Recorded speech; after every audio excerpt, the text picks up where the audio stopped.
İlk sezonun üzerinden uzun zaman geçti. Ama Hyosan Lisesi'ndeki o dehşeti unutamadık. Peki yarım kalan hikaye nasıl devam edecek? Chongsang gerçekten öldü mü? Namra'nın liderlik ettiği yarı zombiler yeni sezonda dünyayı nasıl değiştirecek? Bugün birinci sezonda neler yaşandı? İkinci sezondan beklentilerimiz neler? Bunlar üzerine konuşacağız.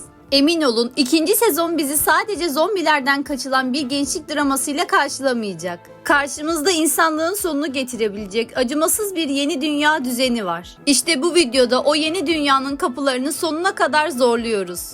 Hadi başlayalım. İlk sezonu arkamızda bırakalı uzun zaman oldu ama Hyosan Lisesi'nin o kanlı, klostrofobik koridorlarında yaşadığımız dehşet hissi hala hafızalarımızda taptaze duruyor. Dizi, prodüksiyon ve tür mantığı açısından aslında çok riskli ama bir o kadar da dahice bir hamleyle işe başladı. Klasik zombi kıyameti anlatılarını bilirsiniz. Genellikle virüs tüm dünyaya ya da koskoca bir metropole yayılır, devasa ordular devreye girer ve karakterler geniş caddelerde kaçışır. Ancak bu dizi bu tanıdık kıyameti alıp hepimizin hayatının bir döneminde günlerini geçirdiği, her köşesine ezbere bildiğimiz bir lise binasının içine dört duvar arasına sıkıştırdı. Bu mekan seçimi gerilimi tam anlamıyla zirveye çıkardı. Çünkü sınıf kapıları, kütüphane rafları, müzik odaları ve hatta okulun çatısı bile birer sığınak olabileceği gibi aynı zamanda karakterlerin kapana kısıldığı birer ölüm tuzağına dönüştü. Merdivenlerden yukarı doğru dalga dalga tırmanan zombi sürülerini izlerken o dar koridorlarda karakterlerin nefes nefese kalışını kendi ciğerlerimizde hissettik. Mekanın bu kadar daralması, yönetmenin ve senaristlerin klostrofobiyi bir silah gibi kullanmasını sağladı ve her kapı açılışında izleyici olarak bizleri de diken üstünde tuttu. Tabii ki bu yapımı dünya çapında bir fenomene dönüştüren şey sadece etrafta koşuşturan, kemikleri çısırdayarak dönüşen zombiler ya da başarılı makyaj teknikleri değildi. Hikayenin tam göbeği Güney Kore eğitim sisteminin ve modern toplumun en karanlık noktalarını hedef alan çok güçlü sosyal mesajlar yerleştirilmişti. Dizi, biyoloji öğretmeninin oğlunu akran zorbalığından korumak için çaresizce virüsü üretmesiyle yani bizzat toplumsal bir çürümeyle başlıyor. Okulun içindeki zengin ve fakir öğrenciler arasındaki o görünmez ama aşılmaz duvarlar, hamile kalan bir öğrencinin yaşadığı yalnızlık ve en önemlisi okul yönetimin aman kurumun adı lekelenmesin diyerek zorbalıkları halı altına süpürme çabası. Aslında dizi bize zombilerden önce sistemin kendi eliyle yarattığı canavarları gösterdi. Kendi siyasi kariyerini düşünen politikacılar çocukları kurtarmak yerine karantina bölgesinin sınırlarını kapatıp gençleri kaderlerine terk ettiler. Bu da yetmezmiş gibi kendi paçasını kurtarmak için arkadaşlarını zombilerin önüne atan bencil karakterler izledik. Dizi bariz bir şekilde şu soruyu sordu. Sistem gençleri en çaresiz anlarında yapayalnız bırakırsa o gençler hayatta kalmak için ne kadar ileri gidebilir?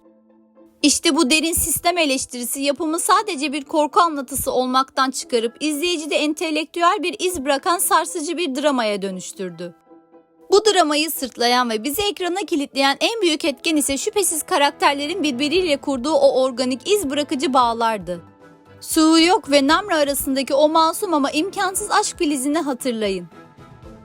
Sınıf başkanı olan ama içten içe kendini hep yalnız hisseden Namra'nın Soo-hyuk'un koşulsuz korumacılığı ve sevgisi sayesinde kabuğunu kırması, ardından virüsü kapmasına rağmen insanlığını korumak için verdiği o savaş. Dizinin en güçlü duygusal damarıydı. Jong-san'ın o son sahnede arkadaşları güvenle kaçabilsin diye Gi-bin-nam ile burun buruna gelip kendini feda edişi ekran başındaki herkesin boğazını düğümledi. On-jo'nun ise önce yakın arkadaşını kaybetmesi, ardından gözünün önünde babasının fedakarlığına şahit olması ve en sonunda Jong-san'ı o alevlerin arasında bırakmak zorunda kalışı. Bir gencin o yaşta kaldırabileceğinden çok daha ağır kayıplardı. Dizi bu karakterlerin yas tutma süreçlerini, birbirlerine sarılarak ağlamalarını ve her şeye rağmen hayatta kalma arzularını o kadar samimi işledi ki ölen her yan karakterde bile içimizden bir parça koptu. Elbette tüm bu övgülerin yanında dizinin prodüksiyon kalitesine gölge düşüren ya da izlerken yok artık bu kadar da olamaz dediğimiz eleştiri noktalarını ve mantık hatalarını da konuşmak gerekiyor. Özellikle 12 bölümlük uzun sürenin getirdiği bir handikap olarak orta bölümlerde temponun ciddi şekilde düştüğünü, karakterlerin sürekli aynı koridorlarda dönüp dolaştığını görüyoruz. Bazı anlarda karakterler o kadar mantıksız kararlar aldı ki saç baş yolduran cinstendi. Ve tabii ki internette haftalarca geyiği dönen, hepimizin gözünden kaçmayan o meşhur okçuluk kulübü üyeleri. Arkadaşlar o oklar nereden çıkıyordu? Bilen varsa videonun altına yorum yazsın lütfen. Okçuluk kulübü üyelerinin sırtındaki o oklar adeta sınırsız mermi hilesi açılmış bir oyun gibiydi. Oklar bitiyor. Bir sonraki sahnede karakter bir kez daha yayını gerip zombi vurmaya devam ediyordu. Ya da bazı karakterlerin zombiler kapıyı kırarken dakikalarca romantik konuşmalar yapması, veda sahnelerinin gerçek zamanlı akışa uymayacak kadar uzun tutulması gibi dramatik zorlamalar ya da ince ince güldüğümüz dizinin temposunu baltalayan unsurlardı.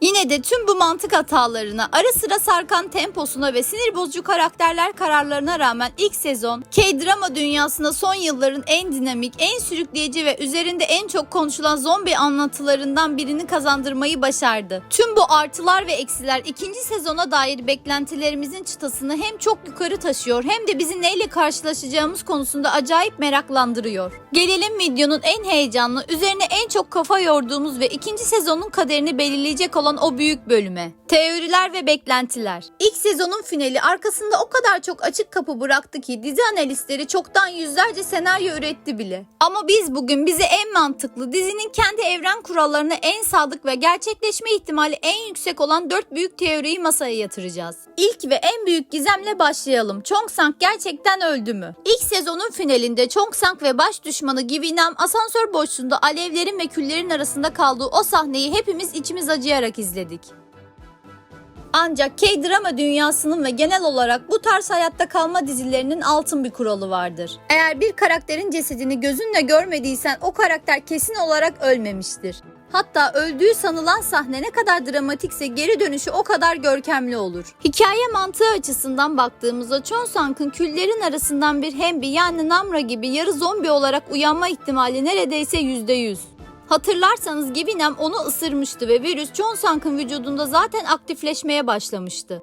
Muhtemelen o devasa patlama ve yangın sırasında virüsün sağladığı o ekstrem mutasyon ve iyileşme gücü sayesinde Chong-sang hayatta kaldı. Tabi burada asıl can alıcı soru, eğer geri dönerse bu dönüş nasıl olacak? Akıl sağlığını tamamen koruyabilecek mi, yoksa Gi-bi-nam gibi içindeki canavarla savaşan vahşi bir yarı zombiye mi dönüşecek? En önemlisi de karantina kampında aylardır onun yasını tutan Onjo ile karşılaştığında ne olacak? Peki Chong-sang tek başına mı hayatta kalacak? Tabii ki hayır.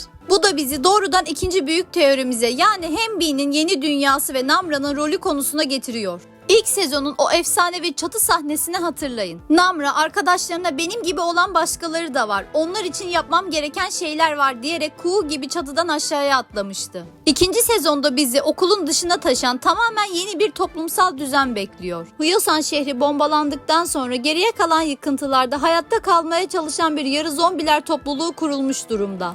İkinci sezonda bu topluluğun ya koruyucu bir lideri ya da dış dünyayla aralarındaki dengeyi sağlayan köprü olarak Namra'yı izleyeceğiz. Ancak tek tehlike bu topluluk değil. Unutmayalım ki karşımızda sürekli evrim geçiren bir biyolojik silah var. Virüs sadece insanları değil, şehirdeki vahşi hayvanları ya da fareleri etkilemeye başlarsa tehlikenin boyutu küresel bir salgına, yani makro düzeyde bir felakete dönüşebilir. Madalyonun diğer yüzünde ise askeri karantina kampındaki dostlarımız var. Yeni sezonda askeri otoritelerin biyolojik bir silah geliştirmek adına Hembileri laboratuvarlarda acımasız denekler olarak avlamaya başladığı bir senaryo izlememiz çok muhtemel. Yani ikinci sezonda düşmanımız sadece sokaklarda et yiyen akılsız zombiler olmayacak. Bizzat yozlaşmış sistemin ta kendisi olacak. Bu durum diziyi saf bir zombi aksiyonundan çok daha karanlık bir politik gerilim hikayesine dönüştürecektir. Zaten dizinin yönetmeni de ilk sezonun insanların hayatta kalma mücadelesi olduğunu, ikinci sezonun ise zombilerin ve yarı zombilerin hayatta kalma mücadelesine dönüşeceğinin sinyallerini çıtlattı. Yani dar alanlardaki saklambaç oyunları bitecek, yerine helikopterlerin havada uçuştuğu devasa bir kaos ortamına, yani tam bir peninsula etkisine bırakacak. Bizim diziyle ilgili düşüncelerimiz bu şekildeydi. Sizler de teorilerinizi yorumlarda bizimle paylaşabilirsiniz. Videoyu beğendiyseniz kanala abone olmayı, videoyu beğenmeyi ve hype puanı vermeyi unutmayın. Ayrıca katıl butonuna tıklayarak bize destek olabilirsiniz. Bir sonraki videoda görüşmek üzere. Hoşça kalın.